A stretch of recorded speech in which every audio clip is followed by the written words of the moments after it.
Good morning बच्चों, आपका Shri Mahavir international school की ऑनलाइन क्लासेस में हार्दिक स्वागत है।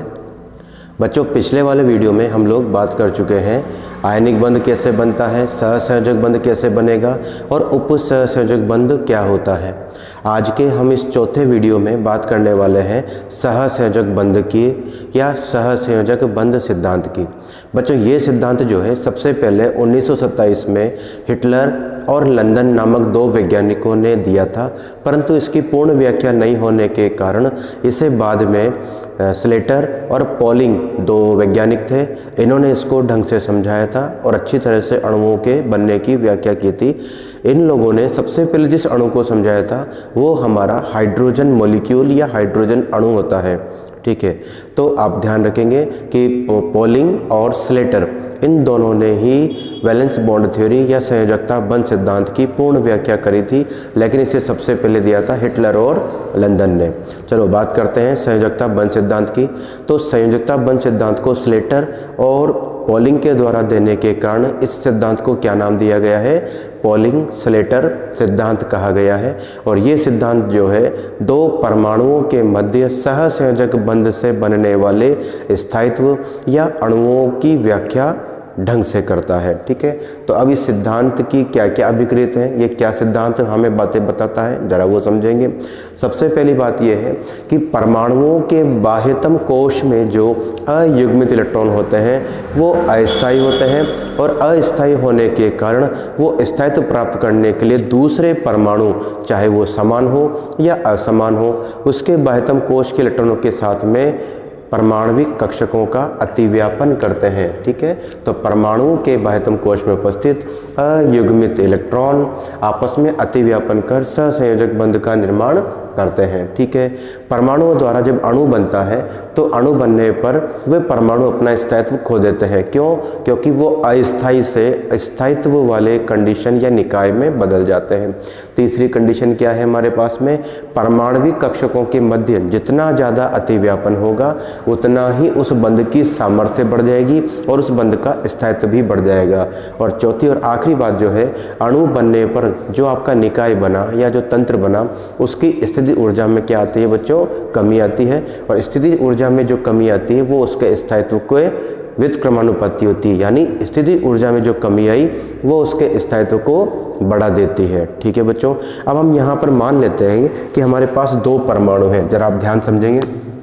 मान लीजिए हमारे पास ये हाइड्रोजन का पहला परमाणु है, मैंने इसको Ha लिख लिया, और इसी प्रकार से मेरे पास हाइड्रोजन का दूसरा परमाणु है, मैंने इसको Hb लिख दिया।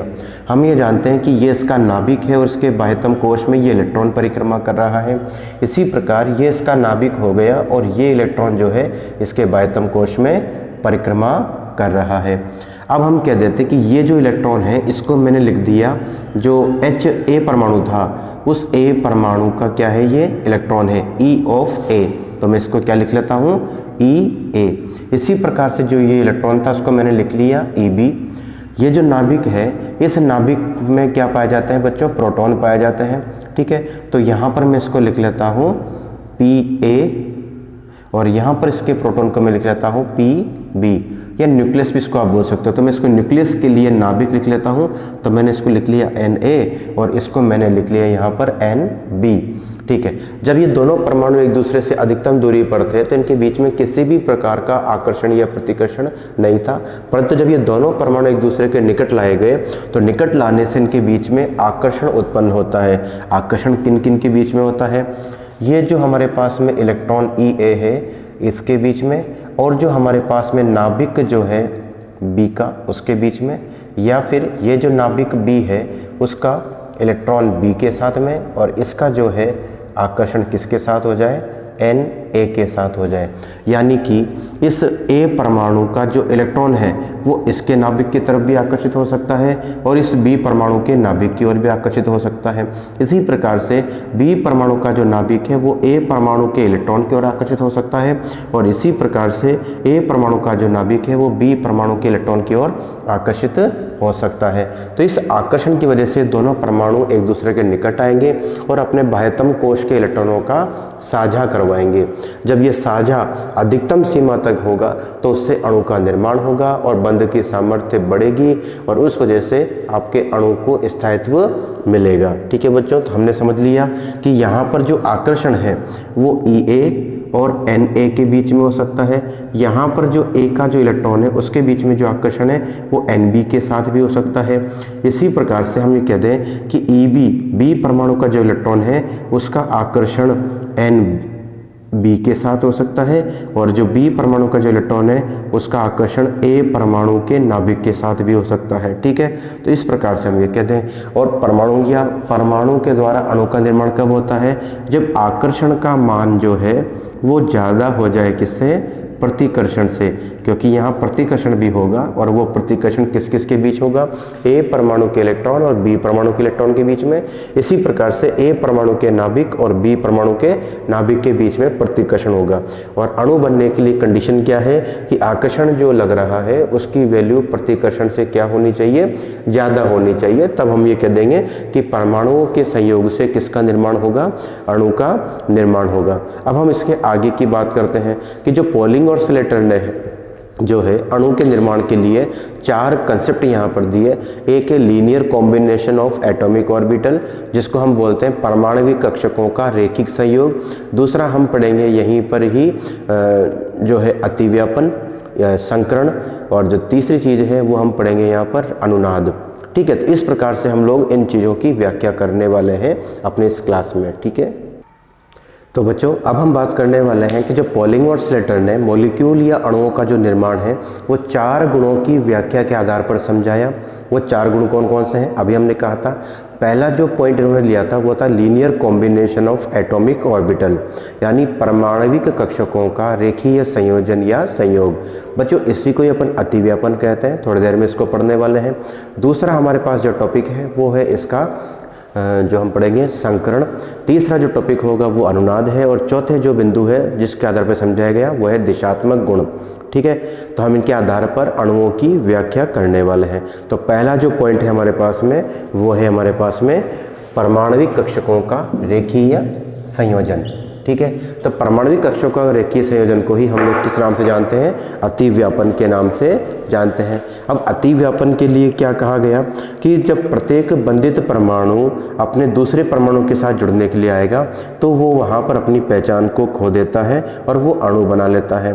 दूसरी चीज़ क्या है? बंधित परमाणु के संयोग में हमेशा इलेक्ट्रॉन बाह्यतम कोश के सम्मिलित होते हैं, जिनके बीच में क्या होता है? कक्षकों के बीच में ऊर्जा का स्थानांतरण होता है। आप ध्यान रखेंगे, ऊर्जा का स्थानांतरण होता है। परमाणुओं के बंध बनाने के बाद इलेक्ट्रॉन अपनी पहचान खोते हैं। ठीक है, और आखिरी बिंदु है बंधित परमाणु के दोनों इलेक्ट्रॉन आपस में अदला बदली करते हैं, जिससे बंध का स्थायित्व बढ़ जाता है। जब भी 2 परमाणु समान या असमान एक दूसरे के कक्षकों के निकट आते हैं तो उन परमाणविक कक्षकों के जो अयुग्मित इलेक्ट्रॉन हैं वो एक दूसरे के साथ अतिव्यापन करते हैं, यानी आकर्षण आता है उनके बीच में, और उस आकर्षण आने से उनके बीच में स्थायित्व में वृद्धि होती है। अब बात आती है कि अतिव्यापन किसे कहते हैं? तो आप ध्यान रखना, परमाणविक कक्षकों का एक दूसरे के पास आकर के स्थायित्व प्राप्त करना उसको क्या कहा जाता है? अतिव्यापन कहा जाता है। और जो कक्षक बनते हैं इनके मिलने से उनको कहा जाता है अतिव्यापित कक्षक। ठीक है, और इससे कक्षकों का रेखीय संयोजन भी कहा जाता है। ठीक है, तो अतिव्यापन किसे कहा अपन ने कि परमाणविक कक्षक जिनमें अयुग्मित इलेक्ट्रॉन उपस्थित हैं वो एक दूसरे के निकट आते हैं और निकट आने से उनके बीच में ऊर्जाओं का विनिमय होता है, जिससे कि वो अपने स्थायित्व को बढ़ा लेते हैं। तो इस प्रक्रिया को कहा गया है अतिव्यापन। जो कक्षक इस प्रकार से बनते हैं उन्हें कहा जाता है अतिव्यापित कक्षक। अब बात यह आती है कि अतिव्यापन कितने प्रकार का होता है, तो आप ध्यान रखेंगे। अब किसकी बात कर रहे हैं अपन? अतिव्यापन की, या अतिव्यापन के प्रकार। तो अतिव्यापन के जो प्रकार हैं हम इनको कितने भागों में बांटे हुए हैं? 3 भागों में बांटे हुए हैं, आप समझ लेंगे। पहला जो भाग है इसका उसको कहा जाता है SS अतिव्यापन। ठीक है, हमने पिछली कक्षाओं में पढ़ा हुआ है एस कक्षक की आकृति गोलाकार होती है, पी कक्षक की आकृति डमलाकार होती है और डी कक्षक की आकृति द्विडमलाकार होती है। मुख्यतः अतिव्यापन में एस, पी और डी कक्षक जो है वो भाग लेते हैं। ठीक है, तो एस एस अतिव्यापन जब एक परमाणु का एस कक्षक और दूसरे परमाणु का एस कक्षक, ठीक है, ये भी एस कक्षक है और ये भी एस कक्षक है। हमने पढ़ा हुआ है परमाणु संरचना में एस कक्षक की आकृति गोलाकार होती है। तो ये जब एस कक्षक एक दूसरे के निकट आते हैं तो इस अतिव्यापन को क्या बोला गया है? एस एस अतिव्यापन। जब ये एक दूसरे के निकट आएंगे तो बच्चों ये एक दूसरे के साथ ऊर्जाओं का विनिमय करेंगे, एक दूसरे के साथ ओवरलैप हो जाएंगे। तो ये जो बना ये हमारा अतिव्यापित कक्षक हो गया और इसी अतिव्यापन को ही बोला गया है एस एस अतिव्यापन। एस एस अतिव्यापन जब एक ही अक्ष पर हो है और इसी के द्वारा मुख्यतः जो बंध बनता है उसको अपन सिग्मा बंध कहते हैं। क्या कहते हैं बच्चों? इसको अपन सिग्मा बंध कहते हैं। तो हम इसको ऐसे भी लिख सकते हैं कि भाई ये इस प्रकार से कन्वर्ट हो गया, तो ये बना लिया हमने अणु। ये कहाँ पर देखेगा? इसका एग्जाम्पल क्या हो जाएगा? जैसे हाइड्रोजन परमाणु जब दूसरे हाइड्रोजन परमाणु के साथ जाएगा तो हाइड्रोजन परमाणु एक इलेक्ट्रॉन है, इसका विन्यास 1s1 होता है, इसका भी क्या होता है 1s1। तो इसका एक ही बाह्यतम कोश है S, इसका भी एक कोश है S और दोनों में एक एक इलेक्ट्रॉन उपस्थित है और आयन इलेक्ट्रॉन भी है। तो ये दूसरे के निकट आए और निकट आने के बाद में इन्होंने किसका फॉर्मेशन कर दिया? H2 का। क्या हम इसको H सिंगल बॉन्ड H ले सकते हैं क्या? तो ये बिल्कुल वैसे ही दिखाई देगा जैसा कि आप ऊपर लिख रहे हैं। ये जो शेयरिंग दिखाई दे रही है आपको, ये हमारा एस एस अतिव्यापन को शो कर रहा है या इंडिकेट कर रहा है। तो एस एस अतिव्यापन किसे कहते हैं? जब एक परमाणु का एस कक्षक दूसरे परमाणु के एस कक्षक के साथ एक ही अक्ष पर आकर के अतिव्यापन करे तो और सिग्मा बंध का निर्माण करे तो इसे कहा जाता है एस एस अतिव्यापन। और इसका एग्जाम्पल क्या हो जाएगा हमारे पास? हाइड्रोजन अणु। ठीक है, उसके बाद में जब हमारा दूसरा जो केस है वो आता है हमारे पास में पीपी अतिव्यापन। दूसरा जो हम पढ़ने वाले हैं वो हमारे पास क्या है? पीपी अतिव्यापन। सेकेंड पीपी अतिव्यापन। अब इसका मतलब क्या हो जाएगा? जब एक परमाणु का पी कक्षक दूसरे परमाणु के पी कक्षक के साथ अतिव्यापन करेगा तो इसे हम कहेंगे पीपी अतिव्यापन। अब ये अतिव्यापन भी जो है ये दो प्रकार का होता है। ठीक है, बंध बनने के तरीके के आधार पर ये कितने प्रकार का होगा? दो प्रकार का होगा। इसका जो पहला होता है उसे कहा जाता है पीपी सम अक्षीय अतिव्यापन। क्या कहेंगे इसे? पीपी सम अक्षीय अतिव्यापन कहेंगे। अब ये क्या होगा? जब एक ही अक्ष पर उपस्थित पी कक्षक और उसी अक्ष पर उपस्थित जो दूसरा पी कक्षक है वो एक दूसरे के निकट आ जाए और निकट आने से ये दोनों पालियाँ एक दूसरे के साथ ओवरलैप करेंगी तो आपको ये कुछ ऐसा दिखाई देगा। ठीक है, इस प्रकार से। तो ये जो अतिव्यापन दिखाई दिया इसी को ही कहा जाता है पीपी सम अक्षीय अतिव्यापन। और सम अक्षीय अतिव्यापन से कौन सा बंध बनता है? हमेशा सिग्मा बंध बनता है। क्या हम इसको ऐसे लिख सकते हैं क्या? तो इसे हम जब लिखेंगे तो ये हमें कुछ ऐसा दिखाई देगा, या करके लिख लेंगे तो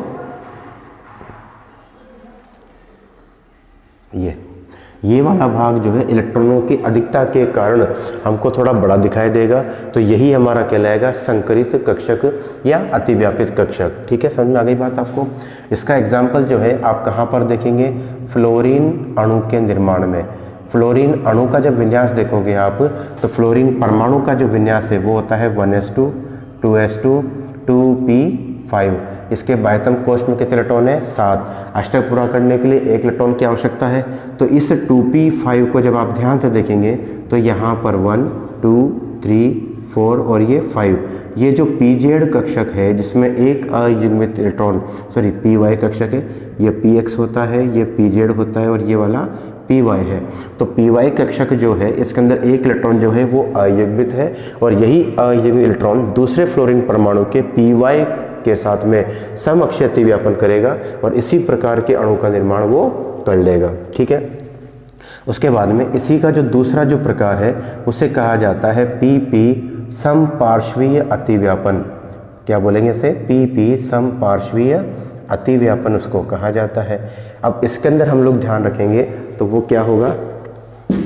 जब आप पीपी समपार्श्वीय अतिव्यापन की बात करोगे तो यहाँ पर एक परमाणु का पी कक्षक, ठीक है, इसको मैंने बोल दिया सपोज py, और दूसरे परमाणु का भी py कक्षक। और ये दोनों एक दूसरे के समानांतर रहते हुए, कैसे रहते हुए, समानांतर रहते हुए अतिव्यापन करेंगे।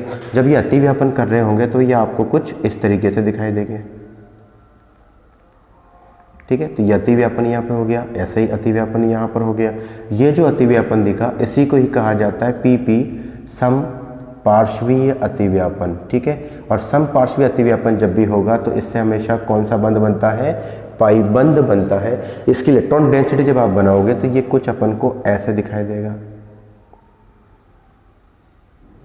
ठीक है, तो ये हमारे पास क्या हो जाएगी, इसकी इलेक्ट्रॉन डेंसिटी हो जाएगी। ठीक है, तो ये हमारे पास में इलेक्ट्रॉन का नोडल तल हो जाएगा।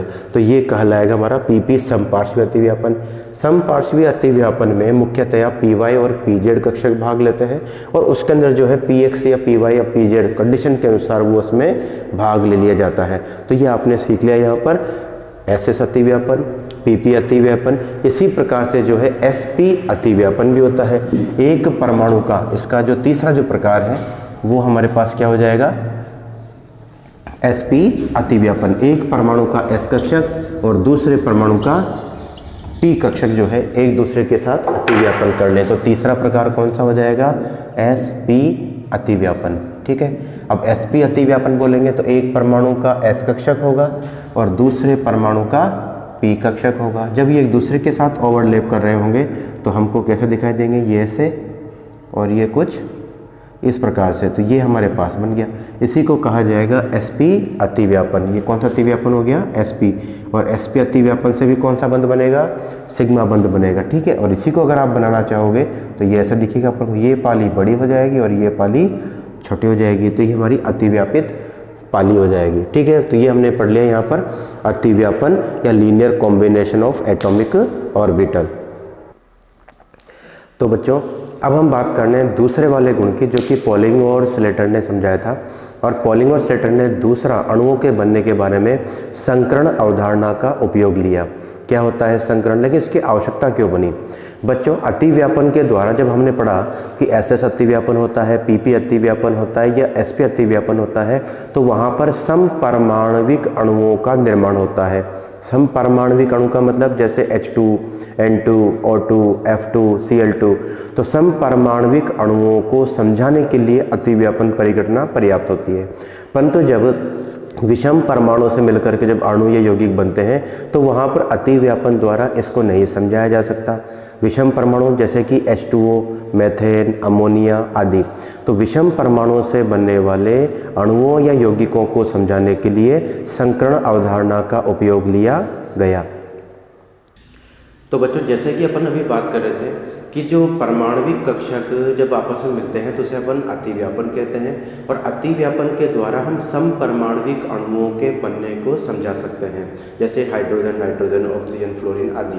परंतु जब विषम परमाणु हो, एक से अधिक परमाणु हो, तो उनके बनने के लिए अतिव्यापन के अलावा हमें संकरण अवधारणा की भी आवश्यकता पड़ेगी, क्योंकि अतिव्यापन में केवल परमाणविक कक्षक भाग लेते हैं और जिनमें भी युग्मित इलेक्ट्रॉन उपस्थित हो। ठीक है, अब संकरण जो है वो क्या चीज़ होती है, संकरण क्या होता है कि जब परमाणविक कक्षक जिनकी ऊर्जाएं, जिनकी आकृति समान होती हैं, वो एक दूसरे के निकट आते हैं और उनके बीच में जब अतिव्यापन होता है तो जितने कक्षक यहाँ पर अतिव्यापन में भाग ले रहे हैं उतने ही परमाणविक कक्षक परस्पर मिलकर के उतनी ही संख्या में समान ऊर्जा वाले नए कक्षक बनाते हैं। उन नए कक्षकों को कहा जाता है संकरित कक्षक, और संकरित बनने की जो ये प्रक्रिया है, ये जो परिघटना है, उसे कहा जाता है अतिव्यापन, उसे कहा जाता है संकरण। ठीक है, तो समान ऊर्जा, समान आकृति वाले परमाणविक कक्षक परस्पर मिलकर के नए उतनी ही संख्या में कक्षकों का निर्माण करते हैं। उन नए कक्षकों को परमाणविक कक्षक कहा जाता है। ठीक है, अब जो चीज़ है यहाँ पे, तो ये परिघटना है, उसे कहा जाता है संकरण। संकरण जो है हमने कहा, अब ये संकरण के प्रकार क्या क्या होते हैं। संकरण बच्चों 5 प्रकार का हमारे सिलेबस में है।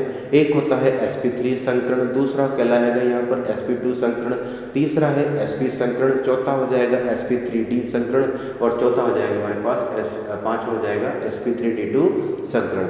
अगली क्लास में हम लोग बात करने वाले हैं संकरण के प्रकारों की। तो कल वाला जो वीडियो होगा उसमें हम बात करेंगे इनके संकरण के प्रकार। तो आप लोग तैयार रहेंगे उस वीडियो के लिए जहाँ पर अपन संकरण के प्रकार पढ़ेंगे। इनको आप ध्यान से समझेंगे, प्रैक्टिस करेंगे। और क्यों? क्योंकि ये आपके हायर एग्जामिनेशंस में, कंपटीशन एग्जाम में या आपके जो बोर्ड एग्जाम्स वगैरह हैं वहाँ पर भी इससे संबंधित प्रश्न आता रहता है। तो मिलते हैं अपन अगले वीडियो में जहाँ हम बात करने वाले हैं संकरण के प्रकार की। ठीक है बच्चों, till then good day and good bye.